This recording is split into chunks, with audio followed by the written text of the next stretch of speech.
Oi pessoal, tudo bom? Hoje vou continuar a falar sobre espíritos, né? Espiritualidade, espíritos, certo? Noções elementares de espiritismo, observações preliminares. Aqueles que não conhecem os espíritos, o espiritismo, imaginam que se produzem fenômenos espíritas como se fazem experiências de física e química.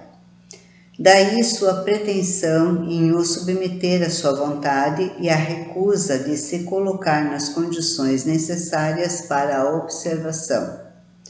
Não admitindo, em princípio, a existência e a intervenção dos espíritos, ou pelo menos não conhecendo sua natureza, nem seu modo de ação, eles agem como se operassem sobre a matéria bruta. E do fato de não obterem o que procuram, concluem que não há espíritos. Quando alguém vai numa sessão espírita, ou seja lá onde for, que acha que pode chamar os espíritos e eles vêm e vão acontecer coisas fenomenais e etc. E não acontece nada disso, eles acham, então eles vão chegar à conclusão, não existe espírito, porque eles imaginam uma coisa e não é, tá bom?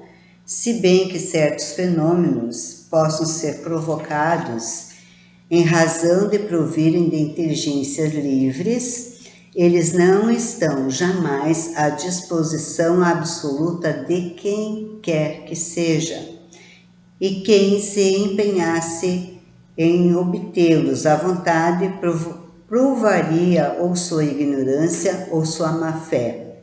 É preciso esperá-los, compreendê-los em sua passagem. Frequentemente é no momento em que menos se espera que se apresentam os fatos mais interessantes e mais concludentes.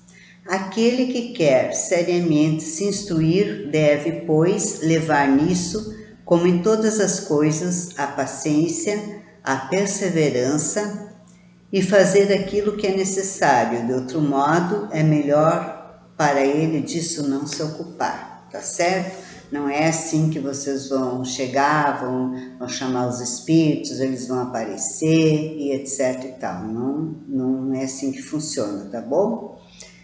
As reuniões frívolas têm um grave inconveniente para os iniciantes que as assistem, quando lhes dão uma ideia falsa do caráter do espiritismo. Aqueles que não assistiram senão às reuniões desse gênero não saberiam levar a sério uma coisa que vem tratada com leviandade por aqueles menos que dela se dizem seus adeptos. Um estudo prévio os ensinará a julgar a importância daquilo que veem e a separar o bom do mal. Se aqueles que o criticam não o julgassem pelas aparências, saberiam o que ele admite e o que ele rejeita, e não o acusariam daquilo que ele repudia em nome da razão e da experiência. Seguindo, dos espíritos. Os espíritos não são como frequentemente se imagina, seres à parte na criação. São as almas daqueles que vivem sobre a terra ou em outros mundos, despojados de seu envoltório corporal. Quem admitir a existência da alma sobrevivendo ao corpo, admite por isso mesmo a existência dos espíritos. Negar os espíritos seria negar a alma.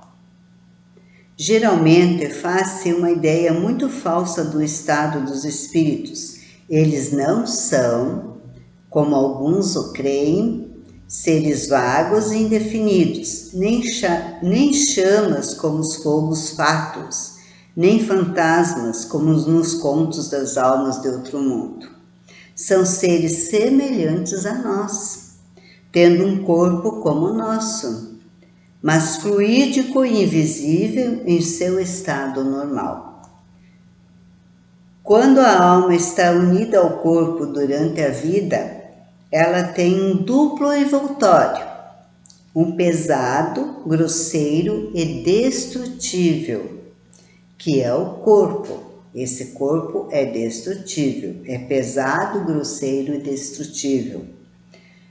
Outro fluídico, leve e indestrutível, chamado perispírito. Então nós temos a alma, o corpo e o perispírito, tá? Esse é um fluídico leve e indestrutível, chamado perispírito.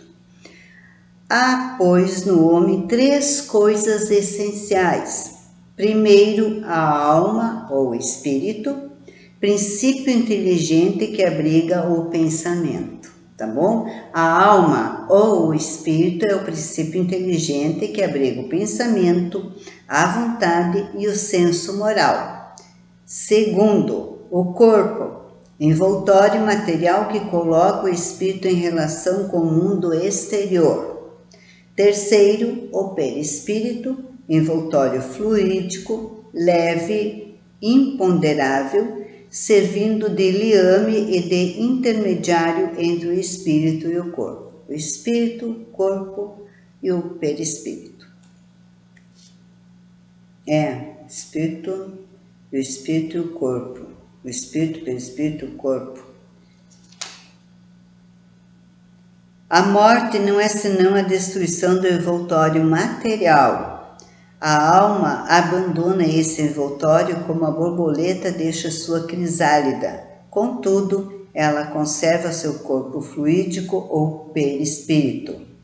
A morte do corpo livra o espírito do envoltório que o amarrava à terra e o fazia sofrer. Uma vez liberto desse fardo, ele não tem mais que seu corpo etéreo, que lhe permite percorrer o espaço e transpor as distâncias com a rapidez do pensamento. Que coisa mais linda, né? Tu já pensou percorrer o espaço? Assim, pensou e está lá do outro lado, onde você quiser ir, tá bom? A união da alma, do perispírito e do corpo material constitui o homem. Então, a união da alma, do perispírito e do corpo material constitui o homem. A alma e o perispírito separados do corpo constituem o ser chamado espírito. Então, a alma e o perispírito, quando é separado do corpo, né? No caso, assim, o corpo físico, tu morre, ou como na doutrina espírita a gente fala, o desencarne. Então, esse espírito e o perispírito, que são separados, eles saem do teu corpo físico, né? São chamados de espírito. Nota: a alma é, assim, um ser simples. O espírito, um ser duplo, e um homem, o ser triplo, tá?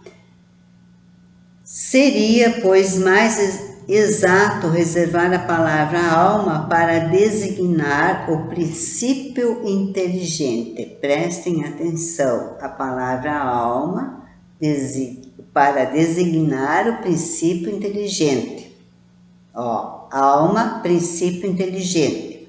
E a palavra espírito para o ser semimaterial formado desse princípio e do corpo fluídico.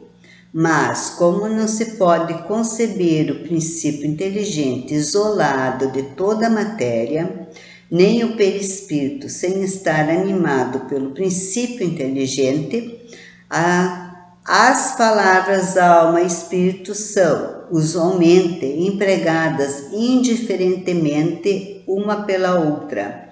É a aparência que consiste em tomar a parte pelo todo. Da mesma forma que se diz de uma vila que ela é povoada por tantas almas, um povoado de tantas casas, mas filosoficamente é essencial diferenciá-las. Então tá, meus amigos, por enquanto é só. Até um próximo vídeo, tá? E me despeço agora. E não esqueça, dá aquele likezinho, compartilhe, comente, ative o sininho para notificação e inscreva-se no canal, tá bom? Até um próximo vídeo. Tchau, tchau, tá bom?